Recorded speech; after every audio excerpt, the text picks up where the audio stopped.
এমন সময়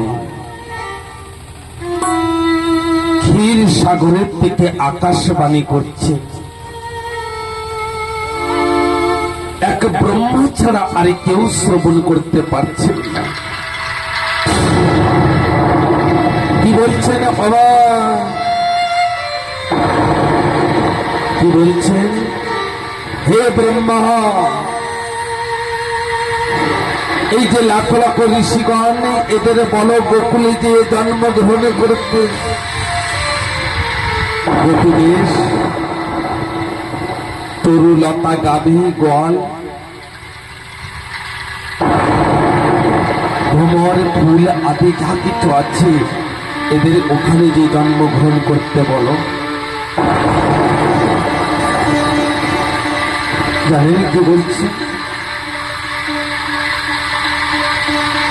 হে ব্রহ্মা, যত দেবতাগণ আছেন এনাদের বলো যে যত বংশে জন্মগ্রহণ করতে। বাবা ধ্যান দেবেন, এক একটি কথা অমৃতময়। যত বংশে জন্মগ্রহণ করার কথা কে বলছেন?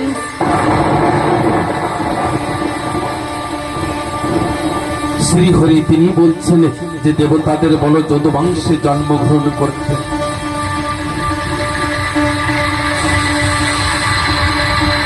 আর আমি বসুদেব অথবা মা দৈবকের থেকে অতি শীঘ্রে আমি এই ধরাধামে ভূমিষ্ঠ হব, আর দুষ্ট বংশকে আমি উদ্ধার করব। আর আমার জন্মের 6 মাস আগে প্রেমময়ী রাধারানী তিনি জন্মগ্রহণ করবেন। প্রেমময়ী রাধারানী না, তিনি 2 হাতে জোড় করে বলছেন ঠাকুরকে, না না, আমি জন্মগ্রহণ করব না, আমি আগে যাব না, আপনি আগে যাবেন, তারপরে আমি পিছনে যাব। ঠাকুর বলছেন না না, তোমাকে আগে যেতে হবে। রাধারানী বলছেন আমি যেতে পারি, কিন্তু এই নয়নে দিয়ে আমি আমার কৃষ্ণকে, আমার শ্রীহরিকে ছাড়া আর কোন পুরুষকে ওই ধরাধামে আমি নয়নে দিয়ে দর্শন করব না। এই জন্য মনে হয় যে সময় প্রেমময়ী রাধারানী জন্মগ্রহণ করেছিলেন 6 মাস পর্যন্ত 2 নয়ন বন্ধ ছিল।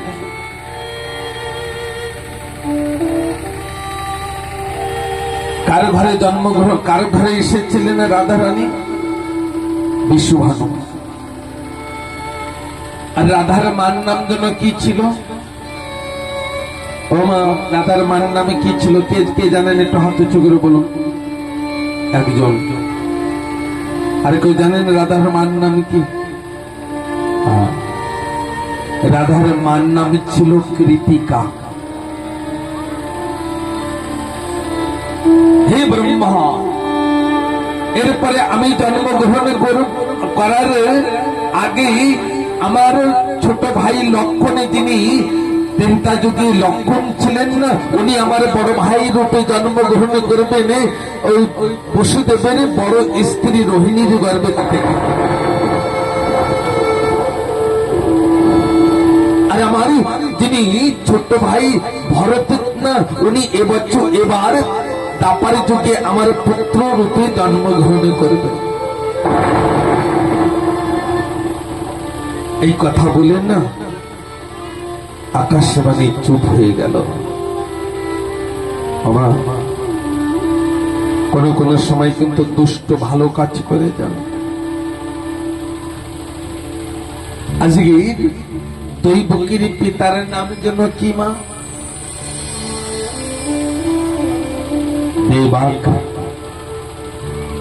দেবাকে তিনি কংসকে বলছেন, হে কংস, তোর বোন দৈবকী বিবাহের যোগ্য হয়েছে, কোথাও একটি পাত্র দেখে বিবাহ করানো হোক। কংস না বসে বসে চিন্তন করছেন, আমার বোন দৈবকীর কোথায় বিবাহ করানো যায়। আর চিন্তন করতে করতে বসুদেবের কথা চিন্তন করলেন যে যে আমার বোন দৈবকের যোগ্য এক বসুদেব ছাড়া ধরা দামে আর কেউ নাই। বসুদেবকে খবর করলেন, হে বসুদেব, তুমি বরযাত্রী নিয়ে এসো, আমার বোন দৈবকী বিবাহের যোগ্য হয়েছে, তুমি আমার বোনের সঙ্গে বিবাহ করো। আর জানেন ওই বসুদেব তিনি অনেক কিছু বাজি বাজনা নাগড়া আদি বরযাত্রী নিয়ে চলে এসেছেন দৈবকীকে বিবাহ করতে। বাবা একটা দামি কথা শুনে, জ্ঞান যে জিনিসটা না, জ্ঞান, জ্ঞানের সাগরের অনেকে বড় বড় জ্ঞানী বলেছেন, জ্ঞানের সাগরের একটি তিনকার বরাবর জ্ঞান আমরা অর্জন করতে পারি না। তাই এই জ্ঞানকে, এই কথাকে শ্রবণ করুন। একটি কথাকে যে সময় আপনি মন্থন করতে থাকবেন তো ওর ভিতরের থেকে অনেক জ্ঞান পাবেন, জ্ঞানের সাগর। শ্রীমদ ভাগবত কথা।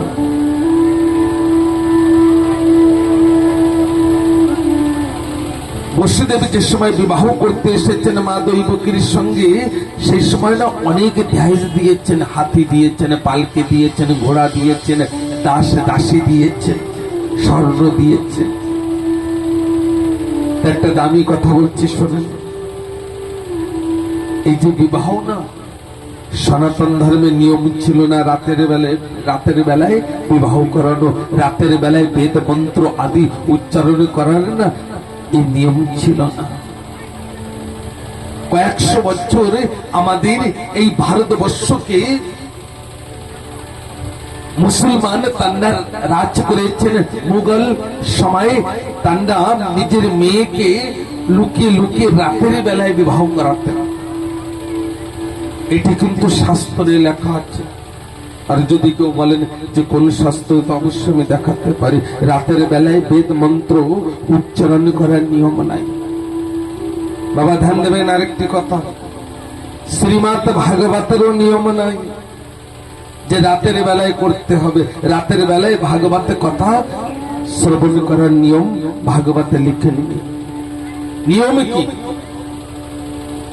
সূর্য উদয় হবে, ভাগবতে কথা শুরু হবে। দুপুরের বেলায় 1 ঘন্টা বিশ্রাম, আর বিশ্রামের পরে আবার ভাগবত কথা শুরু হবে। বেলা অস্তে যাবে, ভাগবত কথা বিশ্রামে যাবে। এটি নিয়ম। আমরা যেখানে নৈনিতাল থাকি না, ও দেশে তো ওই দুপুর থেকেই শুরু হবে, বেলা অস্তে যাবে, ভাগবত বিশ্রাম, তারা উপরে আর যেতে হবে না। কিন্তু এই দেশে কি হয়, এই দেশে আমরা কার্যক্রমে থাকি। দ্বিতীয় কথা, রাতের বেলায় এই জন্য করা হয় অত্যন্ত গরম, আর গরমের কারণে আমরা রাতের বেলায় কথাগুলোকে আমরা শ্রবণ করি। তাই কলিযুগে হরি কথা, কৃষ্ণ কথা শ্রবণ করার কোনো নিয়মই নাই। যখন সুযোগ পাবেন, যখন সময় পাবেন, তখনই হরি কথা, কৃষ্ণ কথা করবেন, তাতে পূর্ণ হবে। আমার শ্রীকৃষ্ণ চৈতন্য মহাপ্রভুজি এ কথা বলে গিয়েছেন। এই জন্য রাতের বেলায় আমার তো মনে হয় কোনো পাপ নাই, কেন সাক্ষাৎ শ্রীহরি তিনি বলে গিয়েছেন। হে ঠাকুর ভক্তগণ, আজকে এই জগতে আমরা যে সময় এই কথাগুলোকে শ্রবণ করে মন্থন করব, তা দেখবেন আমাদের জীবনে অনেকটা পরিবর্তন এসে যাবে। কংস মনে মনে চিন্তন করলেন, আমার বোন আর বসুদেবীকে আমি নিজেই রথে করে ওর শ্বশুর বাড়িতে ছাড়তে যাব, মানে দৈবকীর শ্বশুর বাড়িতে। বাবা ধ্যান দেবেন, কথা বললে আনন্দ পাওয়া যায় না, কথাকে শ্রবণ করতে হবে একনিষ্ঠা ভক্তি দিয়ে। আর কংস যে সময় নিজের বোন আর বসুদেবকে বসিয়ে যে সময় রথে চালাচ্ছেন, এমন সময় আকাশবাণী করছেন। আকাশবাণীতে কি বলছেন? হে কংস, হে কংস, যে বোনকে এত আদর করে যত্ন করে তুই ওনার শ্বশুর বাড়িতে ছাড়তে যাচ্ছিস, এই বোনে আত্মা গর্ভে যে সন্তান আসবে, সেই সন্তানের হাতেই তোর মৃত্যু হবে। বসুদেব রথ থামিয়ে দিয়েছেন।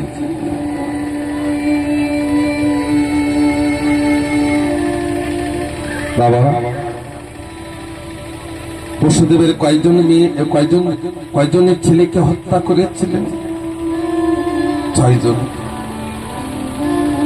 6 জনের ছেলেকে হত্যা করেছিলেন, তা প্রথম ছেলের নাম কি ছিল?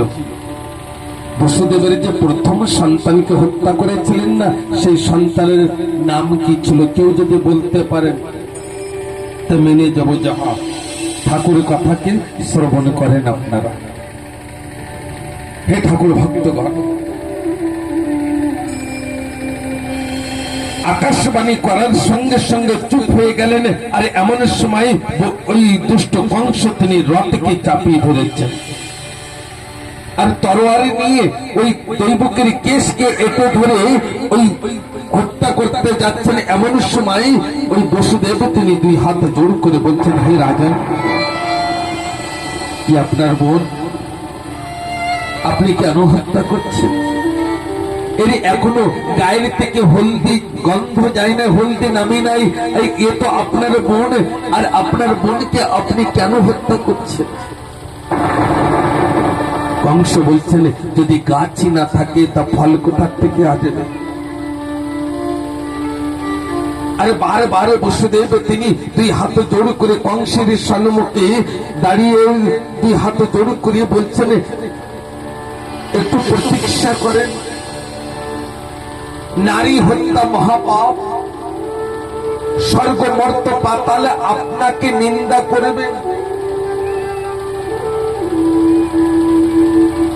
সকলে আপনাকে নিন্দা করবেন যে আপনি নারী হত্যা করেছেন। 2 নম্বর, ইয়া আপনার বোন।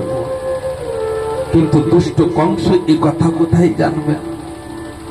ভালো কথা কখনো গ্রহণ করবেন না। আর 2 হাত জোড় করে বসুদেব দাঁড়িয়ে আছেন। এমন সময় ওই দুষ্ট কংস বলছেন, তুমি আকাশবাণী শ্রবণ করো নাই? হে বসুদেব, আকাশবাণীতে বলেছেন যে এর গর্ভে যে সন্তান, আত্মা গর্ভে যে সন্তান আসবে, সেই সন্তানের হাতেই আমার মৃত্যু হবে। বসুদেব 2 হাত জোড় করে বলছেন, হে রাজন, হে কংস, জন্ম নিলে একদিন তার মৃত্যু হতেই হবে। তিনি রাজা অথবা ভগবান স্বয়ং যদি তিনিও জন্মগ্রহণ করেন, তিনিও শরীর ছেড়ে দেন ধরা দেবে।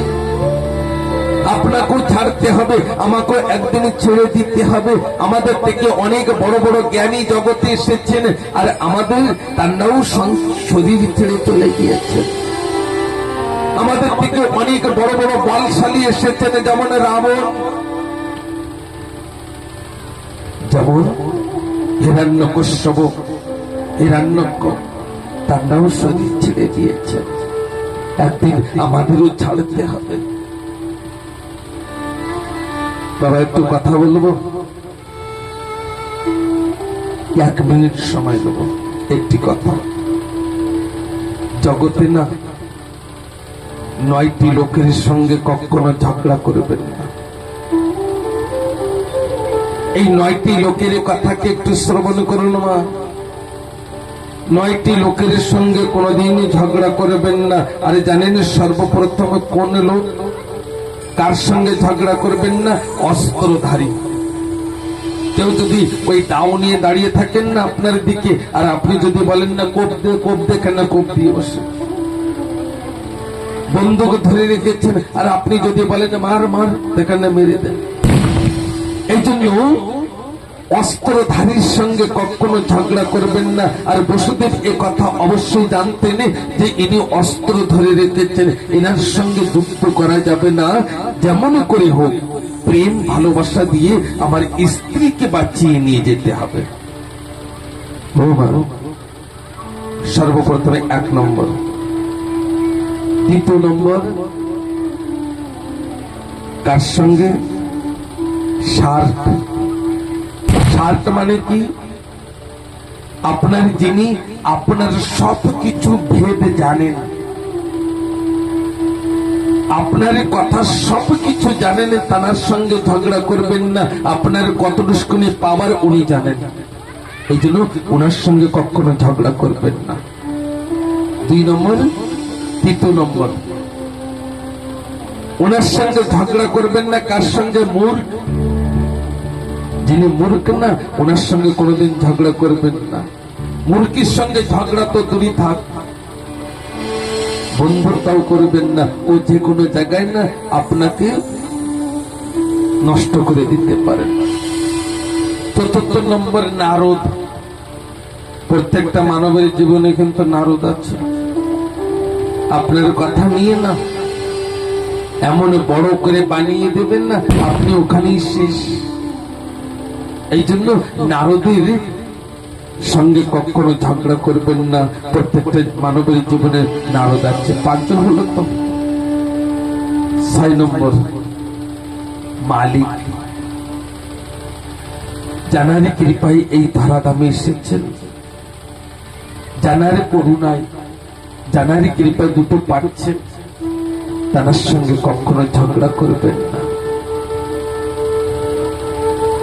7 নম্বরে বেদ জ্ঞাতা।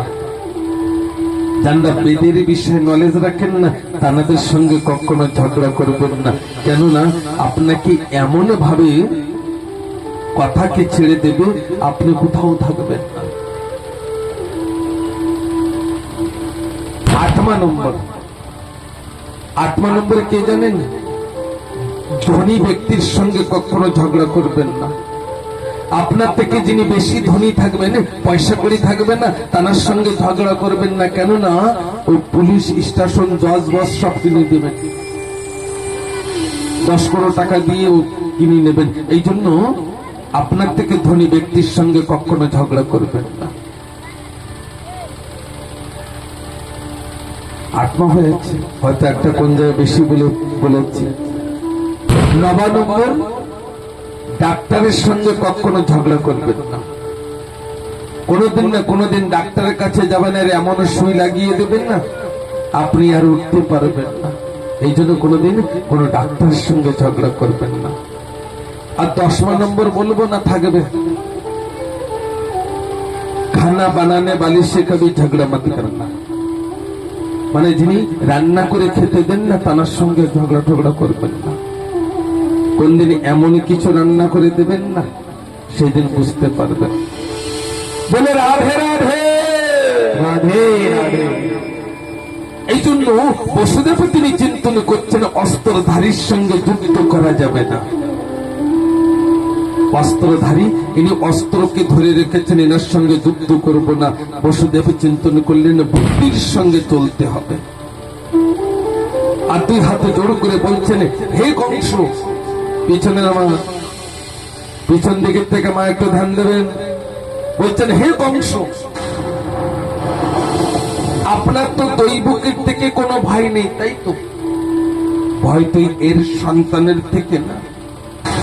আমি বসুদেব প্রতিজ্ঞা করছি, 8 মাস সন্তান পর্যন্ত আমি আপনাকে নিজে হাতে, ওই যখন ভূমিষ্ঠ হবে, আমি আপনার হাতে তুলে ধরব। আর কংস জানতেন বসুদেব কোনোদিন মিথ্যে কথা বলেন না।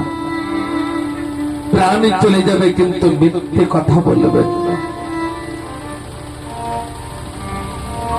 বসুদেব বলছেন, ওই কংস বলছেন, ঠিক আছে ঠিক আছে, যাও। আর মা,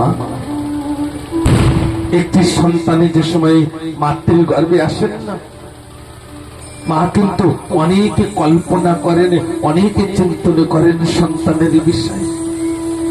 ভালো স্কুলে পড়াবো, ভালো আদর করব। আগের মায়েরা কি করতেন? ছোট ছোট যে পুরনো কাপড় না টেনে টেনে ছিঁড়ে ছিঁড়ে না ছোট ছোট করে ভাঙা তৈরি করতেন। আমাদের নৈনিতালে এখনো পর্যন্ত দেখা যায় যে মায়েরা যে সময় গর্ভবতী হন না সেই সময় বেশিরভাগে সোয়েটার বুনতে থাকেন, সোয়েটার সন্তানের জন্য। অনেকে কল্পনা থাকেন, কিন্তু মা দৈবকী অনেকে কল্পনা করছেন, কেননা মা দৈবকী মা হতে চলেছেন। আর 1 বছরের পরে, 1 বছরের মাথায় গিয়ে ওই দৈবকী একটি সন্তানকে ভূমিষ্ঠ করেছে। আর যে সময় সন্তানকে ভূমিষ্ঠ করেছেন এমন সময় বসুদেব তিনি জানতে পারলেন, আর বসুদেব তিনি আস্তে আস্তে ওই মা দৈবকীর সম্মুখে এসেছেন। মা, এই জগতে মায়ের যত কষ্ট হোক একটি সন্তানকে ভূমিষ্ঠ করতে, কষ্ট তখনই দূর হয়ে যায়, তখনই কষ্ট আর থাকে না যখন ওই ছোট্ট শিশু ওই সন্তানের মুখকে দর্শন করার সঙ্গে সঙ্গে আর কষ্টই থাকে না। মা দৈবকী নিজের সন্তানকে বক্ষে জড়িয়ে ধরে বসুদেবকে বলছেন, ওগো প্রিয়, দেখেন আমাদের জীবনে একটি সুসন্তান এসেছে, একটি পুত্র সন্তান এসেছে। বসুদেব তিনি মাথা নত করে দাঁড়িয়ে আছেন, কোনো কথাই বলছেন না। মা দৈবকী বলছেন, আপনি কথা বলছেন না কেন? আমাদের জীবনে সন্তান এসেছে, কত আনন্দের দিন এসেছে আমাদের জীবনে, আপনি কথা বলেন। একটু কথা বলবো বাবা। বসুদেব তিনি মাথা নত করে দাঁড়িয়ে আছেন। আজকের সেই দৈবকীকে সেই কথা মনে পড়েছেন যে আজ আমার স্বামী বসুদেব তিনি কংসের কাছে প্রতিজ্ঞা করেছিলেন আমাদের সন্তান হবার সঙ্গে সঙ্গে ওই দুষ্ট কংসের হাতে তুলে ধরব। আর মা দৈবকী তিনি নিজের সন্তানকে নিজের বক্ষে জড়িয়ে ধরে একবার এপাশে একবার ওপাশে করছেন, আর বলছেন, না আমার সন্তানকে আমি ওই মৃত্যুর মুখে আমি পাঠিয়ে দেব না, আমার সন্তানকে আমি পাঠিয়ে দেব না। মা বসুদেব দাঁড়িয়ে দাঁড়িয়ে কাঁদছেন। মায়েরা একটু কান্না করেন তো, এই জন্য বাবাদের ভালোবাসা বুঝতে পারেন না। আজকের মা দৈবকী মনে মনে চিন্তন করছেন, আমার স্বামী বসুদেবের জন্য না নিয়ে যাবে আজকের এই সন্তানকে, তাহলে এনার বচনে এনার কথা মিথ্যা হয়ে যাবে, আর মিথ্যা বচনে মৃত্যুর সমান হয়ে যায়। কৃষ্ণ। আর মা দৈবকী তিনি নিজের সন্তানকে বসুদেবের হাতে তুলে ধরে 2 হাতে জড়ো করে বলছেন, যান আমার ওই ছোট্ট শিশুকে নিয়ে ওই দুষ্ট কংসের হাতে তুলে দেন। আজকে বসুদেব তিনি দাঁড়িয়ে দাঁড়িয়ে কাঁদছেন আর বলছেন, হে গোবিন্দ, হে ঠাকুর, আজকে মনে হয় জগতে প্রথমবার কোন পিতা আজকে নিজের সন্তানকে ওই মৃত্যুর মুখে তুলে ধরতে যাচ্ছে।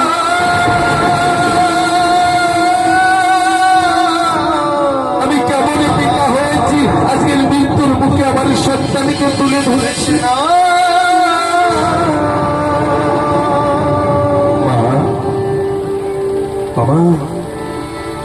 অনেকে লিখেছেন না, মায়ের 1 ফোঁটা দুধের ঋণ শোধ হবে না কোনোদিন।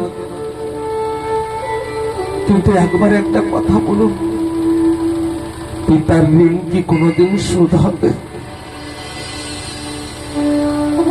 একটি পিতা আহারের জন্য মৃত্যুর মুখও চলে যান, 2টি আহারকে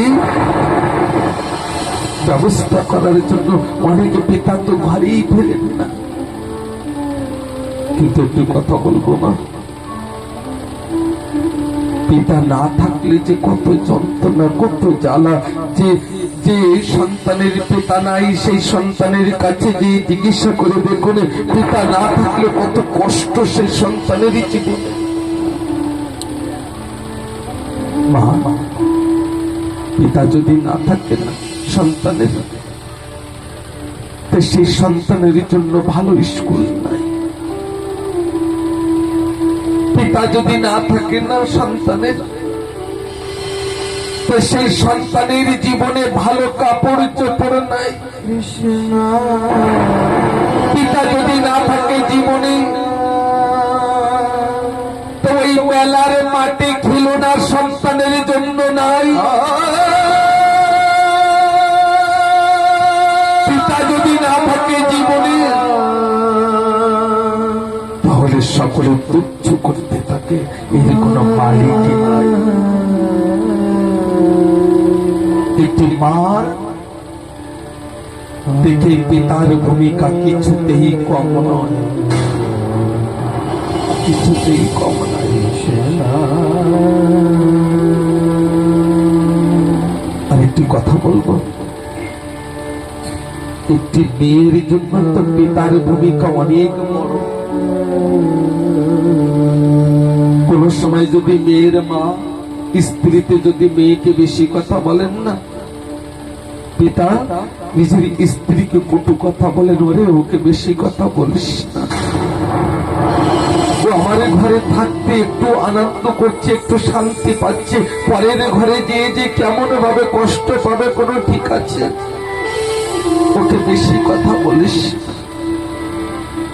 অনেকে পিতা তো লুকিয়ে লুকিয়ে নিজের মেয়েকে পয়সা দিয়ে দেন, মা এগুলো রাখ। এই জন্য একটি পিতার ভূমিকা কিছুতেই কম নয়। আজকের বসুদেব ওই নিজের সন্তানকে নিয়ে দাঁড়িয়ে দাঁড়িয়ে কাঁদছেন আর বলছেন, ঠাকুর আমি কি ভুল করেছি, আজকের আমার সন্তানকে আমি মৃত্যুর মুখে নিয়ে যাচ্ছি, আজকের আমার সন্তানকে আমি মৃত্যুর মুখে নিয়ে যাচ্ছি, ঠাকুর আমি কি ভুল করেছি। আরে কাঁদতে কাঁদতে সন্তানকে নিয়ে যাচ্ছেন আর ওই কংসের সম্মুখে যে বলছেন, হে রাজন, আমাদের জীবনে একটি পুত্র সন্তান এসেছেন। দুষ্ট কংস তাকিয়ে দেখছেন ছোট্ট একটি শিশু, ছোট ছোট হাত, ছোট ছোট পাও, ছোট্ট একখানা মুখ, ছোট ছোট চোখ।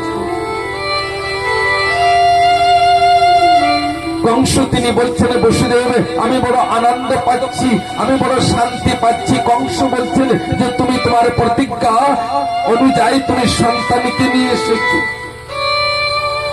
এমন ভাবে চলবে তাহলে তুমি ভালো থাকবে। জানেন ওই দুষ্ট কংস বলছেন, বসুদেব আমাকে তো স্বর্গ মর্ত পাতাল ভয় পায়, আর তোমার এই ছোট্ট একটি সন্তান আমাকে কি হত্যা করবে, এর থেকে আমার কোনো ভয় নাই, নিয়ে যাও বসুদেব, তুমি নিয়ে যাও। শাস্ত্রে অনেকে অনেক ভাবে বলছেন যে ওই কংসের মন্ত্রী নাকি একটি কমল ফুল, পদ্ম ফুল নাকি ধরেছিলেন, আর ওই বলছিলেন, ওই মন্ত্রী বলেছেন যে হে রাজন, হে কংস, দেখেন একটি পদ্ম ফুল, আর পদ্ম ফুলে 8টি পাংখুড়ি আছে, কোন পাংখুড়ি প্রথম আপনি বলুন। ভগবান তিনি চালাক সালিয়া সল করতে পারেন, এমনও হতে পারেন যে প্রথম সন্তানই 8 নম্বর। আরে এদিকে বসুদেব তো সন্তানে নিয়ে কারাগারের ভিতরে যাচ্ছে, আর বসুদেব আর ওই মা দৈবকে দুইজনে মিলে না একটি নাম রাখলেন। সন্তানের নাম কি করে রেখেছেন জানেন? কীর্তিমান। কি নাম লিখেছেন? কীর্তিমান। বক্ষে জড়িয়ে ধরে মা দৈবকে বড় আদর করছেন। আমি তো চিন্তন করেছি কংস তোকে ছাড়বে না বাবা, তোকে ছেড়ে দিয়েছে, আমি তোকে খুব আদর করব, আর আমি তোকে খুব আদর করব মা। নিজের বক্ষে জড়িয়ে ধরে বড় আনন্দ পাচ্ছেন। এমন সময় কংস কারাগারের ভিতরে প্রবেশ করছে, আর যে সময় কারাগারের ভিতরে প্রবেশ করেছেন আর মা দৈবকে দেখছেন কংস আসছে, আর মা দৈবকে নিজের পক্ষে সন্তানকে জড়িয়ে ধরে 2 হাত জোর করে বলছেন, দাদা আমার সন্তানকে ছেড়ে দেন, আমার সন্তানকে ছেড়ে দেন। এখনই এই ভূমিষ্ঠ হয়েছে, এই পৃথিবীর আলো বাতাসে দেখতে পারেননি, ছেড়ে দেন। কিন্তু দুষ্ট কংস তিনি কি করেছেন? ও মাইয়া দাঁত বাড়ি করলে হবে, কথাকে শ্রবণ করতে হবে। এত সুন্দর মর্মান্তিক কথা। হে ঠাকুর ভক্তগণ, ওই কংস দিয়ে ওই মা দৈবকীর বক্ষের থেকে ওই সন্তানের দুই পাও টেনে ধরেছেন, আর এমন সময় নিজের সন্তানকে ছেড়ে দিয়ে মা দৈবকী ওই কংসের দুই পাও এটে ধরে বলছেন, দাদা দাদা আমার সন্তানকে ছেড়ে দেন, দাদা আমার সন্তানকে ছেড়ে দেন। আর ওই দৈবকীর কাছের থেকে ওই সন্তানকে কেড়ে নিয়ে যাচ্ছেন কংস, হাতে করে নিয়ে যাচ্ছেন। আর যেতে যেতে ওই রাস্তার পরে দেখছেন একটি বড় একখানা পাথর, আর ওই পাথরের পরে চৌড়ি করে আছাড়ি দিয়ে সন্তানকে হত্যা করে দেন। ওই দৃশ্য দেখে মা দৈবকী তিনি অচেতন অবস্থায় পড়ে গেলেন। বসুদেব তিনি দৈবকীকে উঠিয়ে বলছিল, দৈবকী ওঠো, কথা বলো, দৈবকী কথা বলো। আকাশবাণীতে কি বলেছিলেন যে তোমার গর্ভে আত্মা গর্ভে যে সন্তান আসবে সেই সন্তানের হাতে নাকি ওই দুষ্ট কংসের মৃত্যু হবে। প্রতীক্ষা করো, আমাদের জীবনে রাত এসেছে, একদিন দিন অবশ্য আসবে, প্রতীক্ষা করো দৈবকী, প্রতীক্ষা করো। তুমি কেঁদো না দৈবকী, তুমি কেঁদো না। ঠাকুর ভক্তগণ, সময় যেন কেমন ভাবে অনেক হয়ে যাচ্ছে, ছেড়ে দিয়েও অনেক হয়ে যাচ্ছে। সময়কে দেখে আগে চলতে হবে। এক এক করে 6টি সন্তানকে ওই দুষ্ট কংস তিনি হত্যা করে দিলেন। 7 মা গর্ভে যে সময় গর্ভবতী হলেন মা দৈবকী, এমন সময় বৈকুণ্ঠ ধামে শ্রীহরি তিনি যোগমায়াকে ডেকেছে, হে যোগমায়া যাও যাও, ওই দৈবকীর গর্ভে যে 7 মা সন্তান আছে ওই সন্তানকে নিয়ে ওই কংসের ভয়তে পালাইনে করেছেন। বসুদেবের বড় স্ত্রী রোহিণী এখনই আছেন, উনি গোকুলে নন্দ রাজার বাড়িতে নন্দলায় আছেন। ওই গর্ভে যে রেখে তো বাবা ধ্যান দেবেন। আর 7 মা গর্ভের সন্তানে নিয়ে গিয়েছেন যোগমায়া। আর যে সময় মা রোহিণী তিনি জানতে পারলেন যে গর্ভে সন্তান এসেছে, আর মা রোহিণী তিনি গর্ভবতী হয়েছেন, এমন সময় মা রোহিণী তিনি কান্না করছেন, বিভোর হয়ে কান্না করছেন।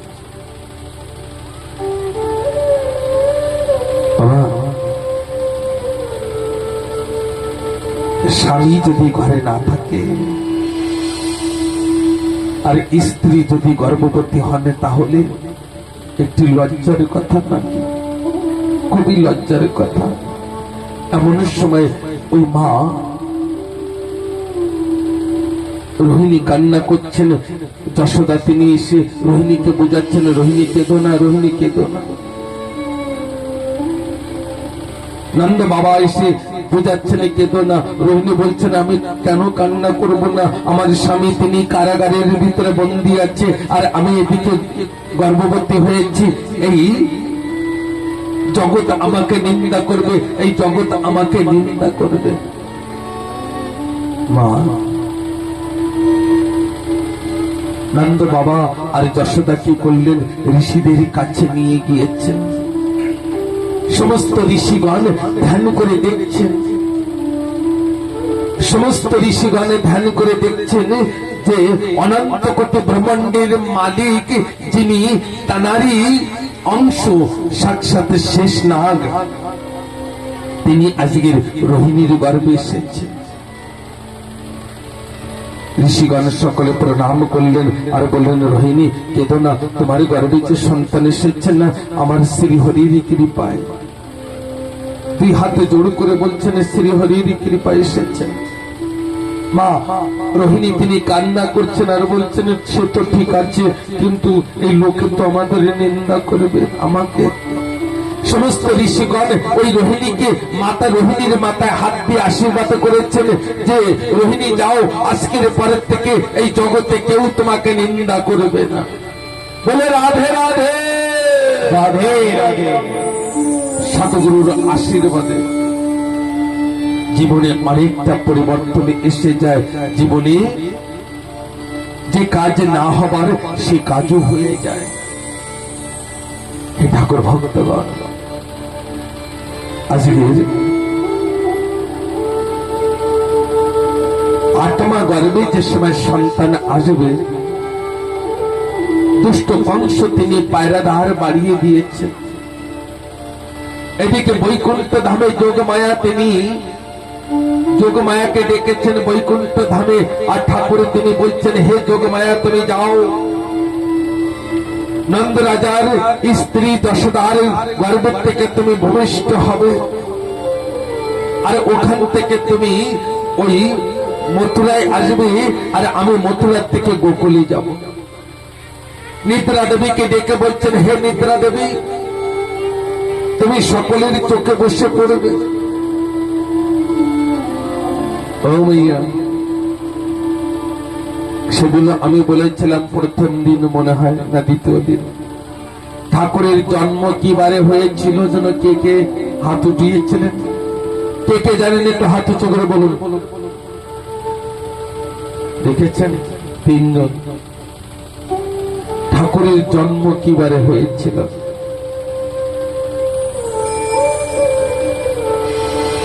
ভাদ্র মাস, রোহিণী নক্ষত্র, অষ্টম তিথি, অষ্টম গর্ভে। কারাগারের ভিতরে আকাশ মার্গ দিয়ে সমস্ত দেবতাগণ দাঁড়িয়ে আছেন পুষ্প নিয়ে হাতে।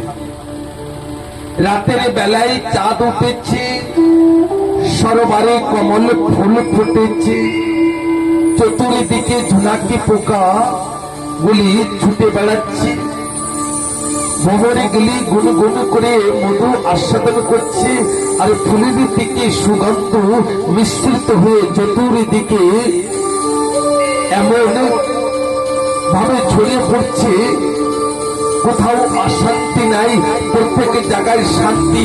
আর সেই শান্তি অনুভব করে প্রত্যেকটা মানব সকলেই ঘুমিয়ে পড়েছে। আর রাত 12টার পরে আকাশবাণী করছেন হে বসুদেব,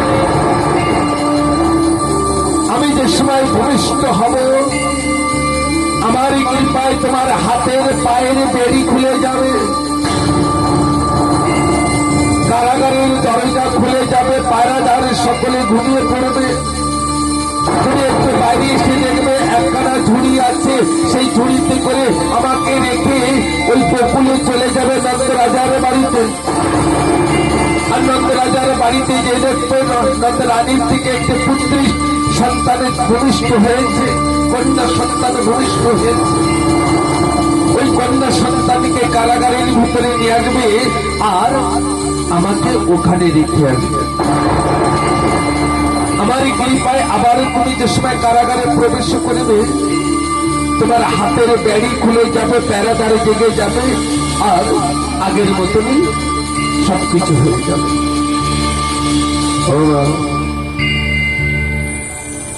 এখনই সেই দিনটা কবে ছিল আমি যে সময় বলবো না ভূমিষ্ঠ হয়েছে, সেই সময় যে মায়ের মুখ দিয়েছে সে মা তো উলুধ্বনি দেবেন।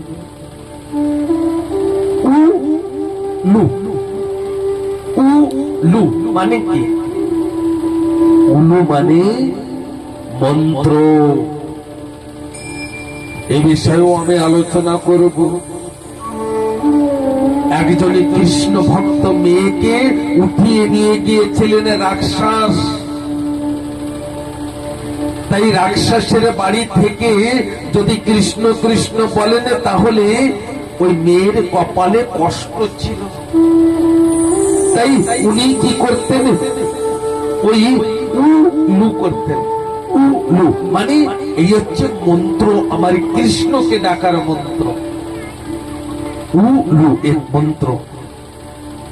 যেমন আমার কাছে একটা মোবাইল আছে মা, কিন্তু এখান থেকে কোনো তার যায় নাই, কিন্তু টাওয়ারে বাতাসের সঙ্গে মিশ্রিত হয়ে এখানে আসছে কানেকশন। তখনই যখন আমরা শঙ্কের ধ্বনি উলুর ধ্বনি দিই না, সেই সময় বাতাসের সঙ্গে মিশ্রিত হয়ে সে আমাদের বৈকুণ্ঠপতি শ্রী হরির কাছে চলে যাবে, তাই না? তাই ভাদ্র মাস রোহিণী নক্ষত্র অষ্টম তিথিতে অষ্টম গর্ভে বুধবার রাত 12টার পরে শঙ্খ গঙ্গা পদ্ম আদি নিয়ে মা দৈবগিরি থেকে বায়ু গর্ভে আমার ঠাকুর তিনি ভূমিষ্ঠ হয়েছে। বলে রাধে রাধে, কৃষ্ণ হরে কৃষ্ণ কৃষ্ণ কৃষ্ণ হরে হরে, হরে রাম রাম রাম হরে হরে, হরে কৃষ্ণ কৃষ্ণ কৃষ্ণ হরে হরে, হরে রাম রাম রাম হরে হরে, হরে কৃষ্ণ।